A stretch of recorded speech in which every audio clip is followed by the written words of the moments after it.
Olá, tudo bem?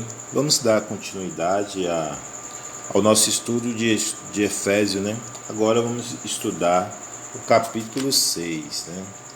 No capítulo 6, o que é que diz? Vós, filhos, sede obediente aos vossos pais no Senhor, porque isto é justo. Honra teu pai e tua mãe, que é o primeiro mandamento com promessa, para que te vá bem e viva muitos e tempos sobre a terra. E vós, pais, não provoqueis a ira dos vossos filhos, mas criai-os na doutrina e a demonstração do Senhor. Vós, servos, obedecei vossos senhores, segundo a carne, com temor e temor, na sinceridade de vosso coração, como a Cristo, não servindo à vista como para agradar aos homens, mas como servos de Cristo, fazendo de coração e vontade de Deus, servindo de boa vontade como ao Senhor, e não como aos homens, sabendo que cada um receberá do Senhor todo o bem que fizer, seja servo, seja livre. E vós, senhores, fazei o mesmo para com eles, deixando as ameaças, sabendo também que o vosso Senhor está no céu e que para com ele não há acepção de pessoas. Para haver unidade familiar, é preciso os princípios e valores sejam respeitados. As Escrituras mostram o papel da mulher, do homem e agora mostra dos filhos. A palavra obediência usada no relacionamento entre filhos e pais evidencia a sujeição voluntária aos pais. O filho que age com disciplina, obediência e respeito a eles, verdadeiramente os honra. O próprio Deus os dotou de amor pelos seus filhos, para que possa conduzi-los de maneira afetuosa e saudável.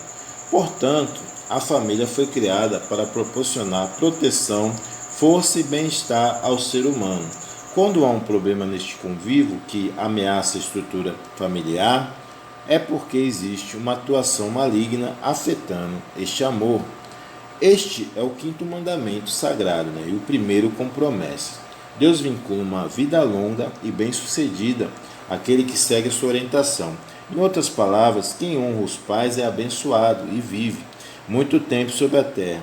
No entanto, honrar não significa apenas dizer que ama, e sim ouvir, considerar e obedecer os conselhos dos pais. Muitas situações ruins poderiam ser evitadas se os filhos considerassem as palavras daqueles que lhe querem bem. No entanto, muitos preferem ignorar, por isso sofrem as consequências. Por esse motivo, quem deseja encontrar uma boa esposa ou um bom marido deve se atentar à maneira como o pretendente se comporta com relação aos pais. Se for um mau filho, certamente será um mau marido. Se for uma má filha, com certeza será uma péssima esposa. Diante disso, antes de entrar em um relacionamento, se certifique-se o seu futuro marido ou esposa. Se não honra os próprios pais, será que ele honrará você? Os pais recebem do Altíssimo autoridade sobre os filhos, mas devem saber exercê-la com sabedoria e temor. Toda criança precisa ser instruída, disciplinada quanto à fé. E a vida, contudo, isso deve ser feito com amor, respeito, de forma apropriada para a sua idade. Não provoqueis a ira significa evitar a severidade e o tratamento injusto para com os filhos. Não tenha a alma ferida, pois é devido a castigos excessivos que muitos filhos perdem a consideração e a confiança em seus pais e se tornam resistentes aos seus ensinamentos. Assim, todos os limites da educação devem ser estabelecidos sem exagero e sem aspereza. Além disso, os pais devem ter cuidado redobrado, não apenas com os que falam aos filhos, mas também com o que mostra a eles. Isto é, se os pais não se respeitam, e muito menos respeitam o próximo, como poderão cobrar atitudes adequadas de seus filhos? Portanto, não adianta impor algo que não se vive, pois filhos seguem exemplos, condutas e não somente palavras.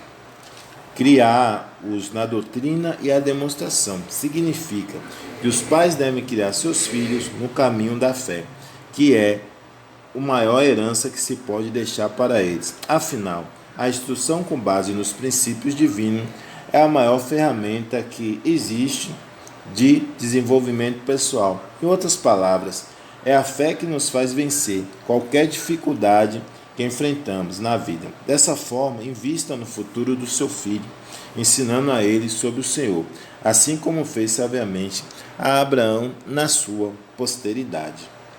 Servos, obedecei aos vossos senhores. Naquela época havia milhares de escravos no Império Romano. Muitos deles recebiam as boas novas da salvação e se convertiam. Por isso, Paulo ressalta o dever maior dessas pessoas em testemunhar sua transformação de vida com frutos verdadeiros de fé. Ou seja, o apóstolo que não entra no mérito da escravidão, por ser considerada legal naquele tempo, exorta os servos a serem submissos aos seus senhores, segundo a carne. Isto é, eles deveriam se sujeitar ao comando dos senhores contra o seu serviço e às suas funções. Assim, os servos deveriam respeitar e agir de forma adequada, tanto com os senhores bons e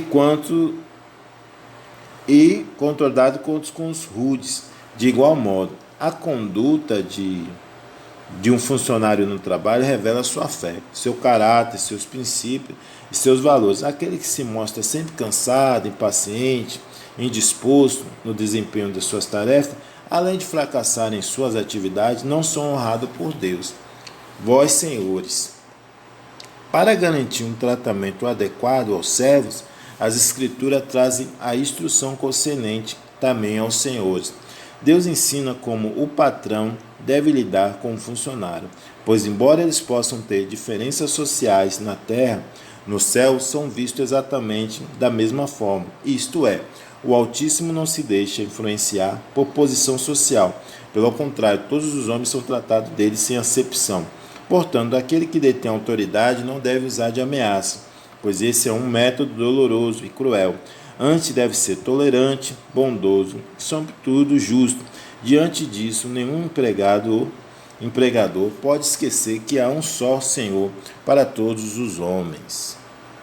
E todo desprezo, todo insulto e toda injustiça serão julgados. Então a gente fez uma leitura de Efésios, capítulo 6, do versículo 1 ao 10.